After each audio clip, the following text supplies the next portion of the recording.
Distinction between, okay, मेरे को मैं पॉइंटर दे रहा हूं, तुम लोग बताओ इंक्वायरी किस में होती है और किस में कार्रवाई होती नहीं है, मतलब पूरी छानबीन वो सब। समरी में नो इंक्वायरी, बट रेगुलर में इंक्वायरी होती है, बेस्ट जजमेंट में भी इंक्वायरी होती है। सी बेस्ट जजमेंट एसएससी कोऑपरेट नहीं कर रहा है, लेकिन मुझे उसकी इनकम जज करने के लिए यहाँ वहाँ पूछताछ तो करना पड़ेगा, यहाँ वहाँ मुंह मारना पड़ेगा, जीएसटी डिपार्टमेंट वगैरह ये सब, मतलब कार्रवाई तो करूंगा ना। मतलब इधर दोनों केस में एसएससी की बैंड तो बजा ही रहे, पूरी कार्रवाई हो रही है। तो ये देखो with inquiry, with inquiry, but see ये इंक्वायरी एक से ना,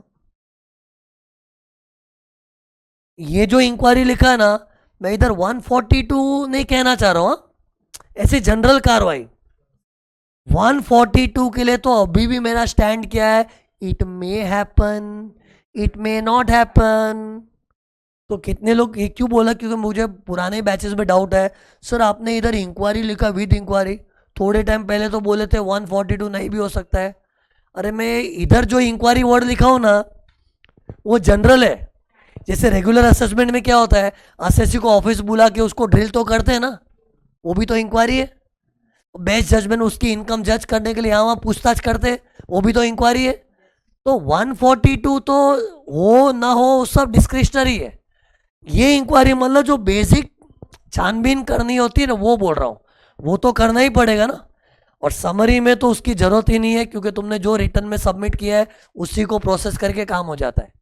अगला डिस्टिंक्शन, क्या रिटर्न की जरूरत है कि रिटर्न के बिगर भी हो जाता है?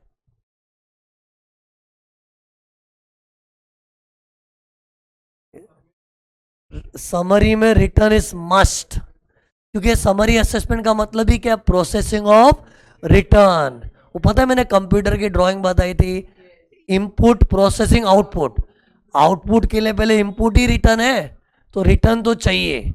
अगर किसी का रिटर्न ही नहीं है तो समरी असेसमेंट जैसी चीज होगी नहीं automatically. What about regular assessment, इसमें रिटर्न चाहिए कि नहीं चाहिए? यस, इधर भी रिटर्न चाहिए। बट सी मेरा डायलॉग सुनो, मस्ट डायलॉग है, रेगुलर असेसमेंट में return is must, but return पे डोंट ट्रस्ट। फील ही नहीं हुआ क्या मस्ट डायलॉग मारा यार? रेगुलर असेसमेंट में return is must, but return पे डोंट ट्रस्ट। मीन्स ये हो तेरे रिटर्न पे ट्रस्ट नहीं करेगा, तेरे को ऑफिस बुला के ड्रिल करेगा, बट रिटर्न इज मस्ट। क्यों मालूम है? सी कितने लोग को ये भी आता है डाउट, सर रिटर्न का क्या जरूरत है, उसको ऑफिस बुला लिया, बातचीत करके इनकम तो कैलकुलेट कर ही सकते हैं ना। कर सकते हैं, लेकिन उसके लिए उसको ऑफिस बुलाना पड़ता है। ऑफिस बुलाने का टाइम कैसे गिनते हैं? 3 months from end of the year in which return is filed. That means return filing is must. इस पे केस हुआ था रियल लाइफ में। एक पुराने जमाने में पास्ट पेपर में क्वेश्चन भी आया था। क्वेश्चन में बच्चों का टेस्ट क्या किया था ना, मैं एक आदमी ने रिटर्न ही नहीं भरा था, फिर भी असेसिंग ऑफिसर ने उसको ऑफिस बुला के बातचीत करके ऑर्डर भी पास कर दिया। तो दिखने में लग रहा है सही है ना, ऑफिस बुलाया, 143 2 बेच के बातचीत किया, ऑर्डर सब ठीक ही तो है, लेकिन गड़बड़ क्या थी, रिटर्न ही नहीं था। तो इसको बोलते असेसमेंट इज वैलिड कि इनवैलिड? इनवैलिड हो जाता है। इससे सी ऐसा छोटा छोटा नॉलेज है ना, किधर पेपर में काम आता है रियलाइज भी नहीं होता। एग्जाम में क्वेश्चन आएगा, तुमको लगे पूछ क्या रहे, तो सही लग रहा है, लेकिन गड़बड़ क्या होगी, बंदे ने रिटर्न ही नहीं भरा है, फिर ये ऑफिस से बुला के ऐसा कर दे, क्यों किया? फिर पता है एग्जाम में ये भी पूछते हैं, अगर ये असेसमेंट वैलिड नहीं है तो सही तरीका क्या है बताओ? सही तरीका ये कि रिटर्न नहीं है तो रिटर्न मंगवा उसका, राय नोटिस भेज के, और वो भी नहीं मंगवाना है तो बेस्ट जजमेंट कर, सीधा बेस्ट जजमेंट। विदाउट रिटर्न के बेसिस पे हम लोग बेस्ट जजमेंट भी तो कर सकते हैं ना, वो करो। लेकिन रिटर्न के बिगड़ तू रेगुलर असेसमेंट कर रहा हो, सही नहीं है। रेगुलर मतलब सिस्टमैटिक, और सिस्टमैटिक के लिए return is must. See although it sounds like a very simple point, but इन लोग ये बारीक बारीक पॉइंट में भी टेस्ट करते हैं।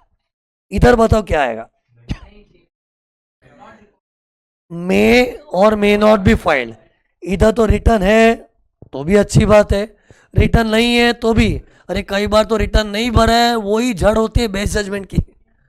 और कई बार क्या रिटर्न भरा होता है लेकिन स्पेशल ऑडिट करने के लिए नखरे कर रहा है, ऑफिस अटेंड करने के लिए नखरे कर रहा है, तो डेट कैन बी, अगर मतलब इधर रिटर्न मे और मे नॉट बी फाइल्ड। फिर तीनों में मुझे बेसिस बताओ, बेसिस मतलब किस बुनियाद पे कंप्यूटेशन होता है। तो सी, ये बोलूंगा तो ही समझेगा क्या बोलना चाह रहा हूं। इधर रिटर्न को ही बेस पकड़ लेते, तुमने जो रिटर्न में बताया उसे मान लिया, 50 करोड़ कमाने वाले ने 1 करोड़ भी बता दिया ना, मान लिया, रिटर्न को ही बेस पकड़ लिया। हाँ, subject to little bit adjustments of all AD, but return को ही बेस मान लिया। बट इधर क्या होता है देखो, materials gathered by AO, evidence produced by SSC. पता है मैंने बोला समोसा नहीं है, ये दोनों चीज अपनी ड्राइंग में किधर थी बताओ, ये रे, ये थे ना ये। और देखा मैं बहुत थॉटफुल, हाँ, ये मैंने छोटा क्यों बनाया था। हाँ, एसएससी के पास के अपनी सफाई पेश करने के लिए कुछ होता ही नहीं है, मर मर के थोड़े बहुत एविडेंस ला पाता है, लेकिन उनके पास अपनी बैंड बजाने के लिए बहुत सामान पड़े होते। अरे ऐसा फील करो तो अपने को एक्चुअल फीलिंग आएगी ना।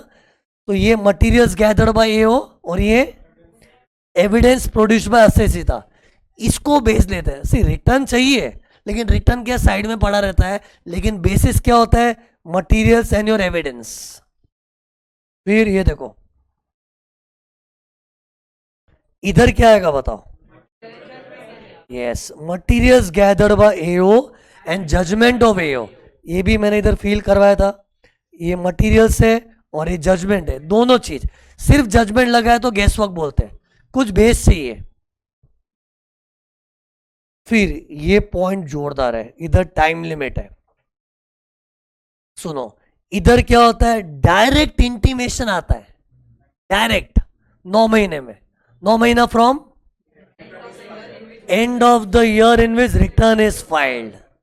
और शब्द क्या लिखोगे, ऑर्डर मत लिखना, इंटीमेशन, इंटीमेशन। ओके, ये देखो direct intimation, okay, under section 143(1) with in 9 months from the end of the return is filed. लेकिन पता है इधर क्या होगा, फर्स्ट देन फील करो, मैं ट्यून बना, फर्स्ट देन मतलब पहले उसको ऑफिस बुलाओ, फिर बातचीत करके ऑर्डर पास करो। इंग्लिश में फर्स्ट नोटिस अंडर सेक्शन 143(2) दे दो, देन ऑर्डर अंडर 143(3) पास कर दो। नोटिस भेजने का time 3 months from end of the year in which return is filed. 3 months बच्चे को याद रहेगा, गड़बड़ किधर होगा, कहां से गिनना है। और थोड़ा बुद्धि लड़ाओ ना, 3 महीने में उसको ऑफिस बुलाना, ऑफिस कब बुलाएंगे, जब उस पे शक आएगा, शक तो रिटर्न देख के आएगा। सो 3 months from the end of the year in which return is filed, और 12 months तो फ्रॉम द एंड ऑफ एवाई। एवाई तो अपने प्रीवियस से चिटका हुआ है ना, वहां से। इधर भी ऐसी धुन बनेगी, फर्स्ट देन क्या, first show cause notice except in case of a default under 142(1), but in general first show cause notice then order। ये देखो, और शो कॉज नोटिस का कोई स्पेसिफिक टाइम नहीं है, हाँ देना पड़ेगा, और वो भी 142(1) का डिफॉल्ट हुआ ना राय नोटिस का, तो शो कॉज नोटिस नहीं दिया तो भी चलता है। And then order under section 144 12 months। तुम लोग पता है इस पॉइंट को मैं ज्यादा इंपॉर्टेंस क्यों दे रहा हूं, क्योंकि सी इधर टाइम लिमिट्स है ना, और सेक्शन भी है। एक तो देखो 3 चीज इनफैक्ट, एक तो वर्ड इधर इंटीमेशन था, इधर notice order, notice order. Section इधर क्या था, 143(1), इधर 143(2), 143(3). शो कॉज नोटिस का कोई सेक्शन नहीं है, लेकिन कितने लोग 144 ही बोल देते हैं। शो कॉज नोटिस का भी 144, ऑर्डर का भी 144, अरे वाले एक ही सेक्शन में आ गया। फिर टाइम लिमिट इधर 9 months, इधर 3 + 12, इधर ओनली 12। बेस कैसे गिनना है, ये रिटर्न की डेट से गिनना है, ये 3 months भी रिटर्न की डेट से, लेकिन ये 12 months एवाई से। सी, मैं इसको बेस्ट तरीके से सिखा सकता हूं, पेश कर सकता हूं, लेकिन उसके बाद भी तुम्हारा रोल है रिवाइज करना। वो प्लीज किया करो, ओके।